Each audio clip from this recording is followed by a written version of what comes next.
Let's talk about when you are not losing the amount of weight that you thought you would. I get a lot of messages from people who have been on the carnivore diet for 5, 7, 14 days, upset about the fact that they're not losing fast enough. And so I want to address a couple of the reasons why you might not be losing to the degree that you want to. First, there's a thing called metabolic adaptation. And this is if you are somebody who has been a serial dieter and you are constantly watching your calories, you are constantly dieting. I don't care if you're yo-yo dieting or not, but if you are somebody that is constantly on a diet of some sort, it is possible that you are under eating and your metabolism has learned, because it's smart, your metabolism has down regulated. It has learned that it needs to hold on to more energy because it's not getting enough. And that has a negative consequence to your body. And so if you think about your metabolism as like a coal fireplace, it's kind of burning out, right? It's like there's a couple embers in there, but it's just not doing its job. It's like a thermostat. And so we want to feed that thermostat. And if you haven't been feeding your body is not safe. Your body does not think everything is okay, and so it is not going to lose weight. And so when you start the carnivore diet, this is the exact reason why I am encouraging everybody to eat 3 meals a day, to eat enough, to not start with fasting.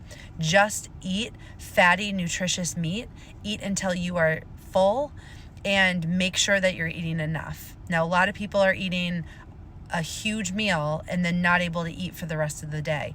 I would prefer that you fuel your body and that you eat a small breakfast. Maybe you have like 3 eggs at breakfast with some butter. Maybe you have a couple pieces of bacon, but you have a small breakfast, a small lunch, a small dinner, and maybe snacks in between. Don't just go for one huge meal and not eat the rest of the day. I want you to be fueling your body, because if you're somebody that has dieted too long, your body has learned to use less energy. And so you're going to need to adapt before your body is ready to let go of weight.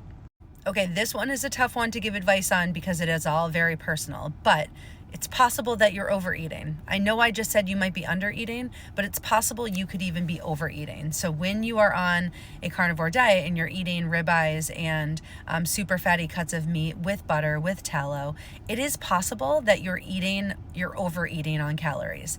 I won't give calorie advice in comments just because I don't possibly know enough about you in order to give you all your macros and your calories.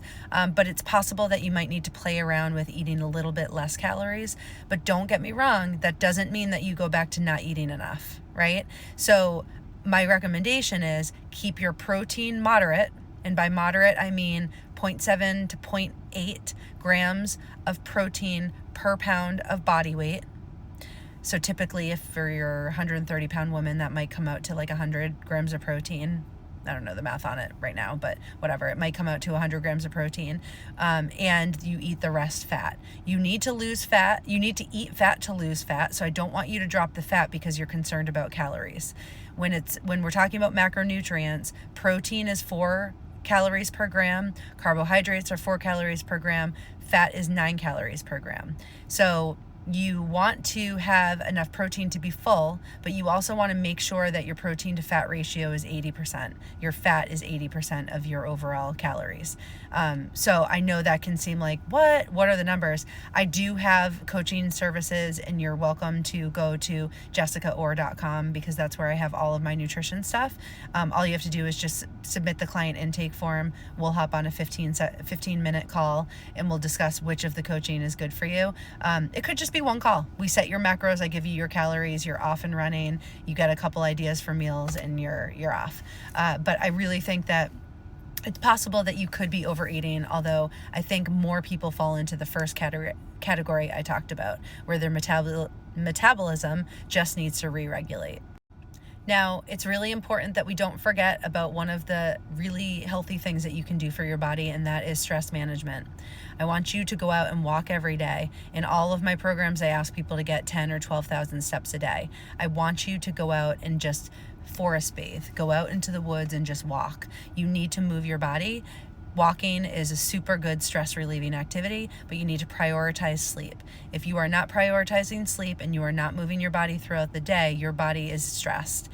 You could be going through some emotional stress also, but when your body is stressed and your cortisol is high, your body is going to hold on to fat, especially around the midsection. So I just talked about lack of movement. You have to be moving.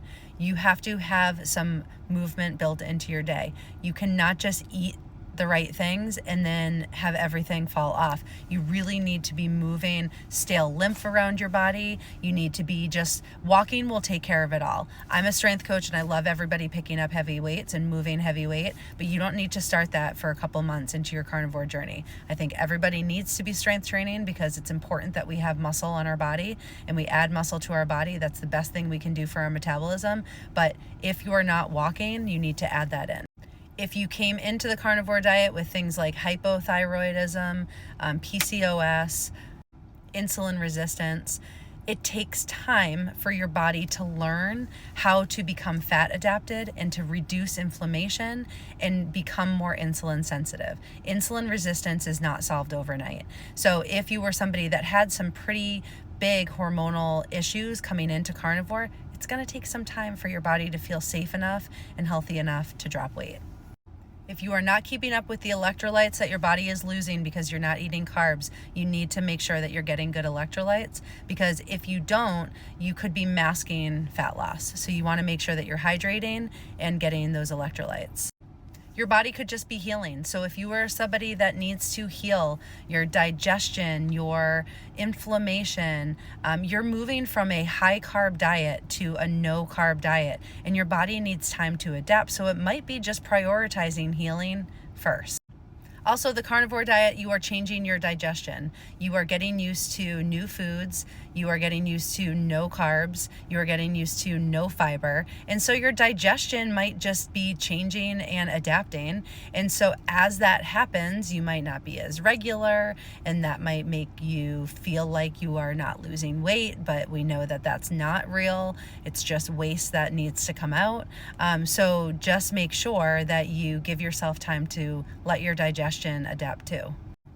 My advice always in all of the comments is like, yeah, but you're not losing weight to the degree that you want, but what are your non-scale victories? Start focusing in on, do your clothes fit better? Does your face look different? Do you feel less inflamed? Do your joints feel better? Do you have better, does your digestion feel better? Not as many cramps or bloating? Do you feel your energy shifting? Do you feel your carb cravings going away? There are so many different non-scale victories that you can be counting. So I really do recommend that you keep a journal, keep track of the types of foods that you're eating, and keep track of your mood and your sleep and your energy. And you'll start to see some really big shifts, and that will make you feel way better as you're waiting for that weight loss that you want. So I hope this helps. Does this help?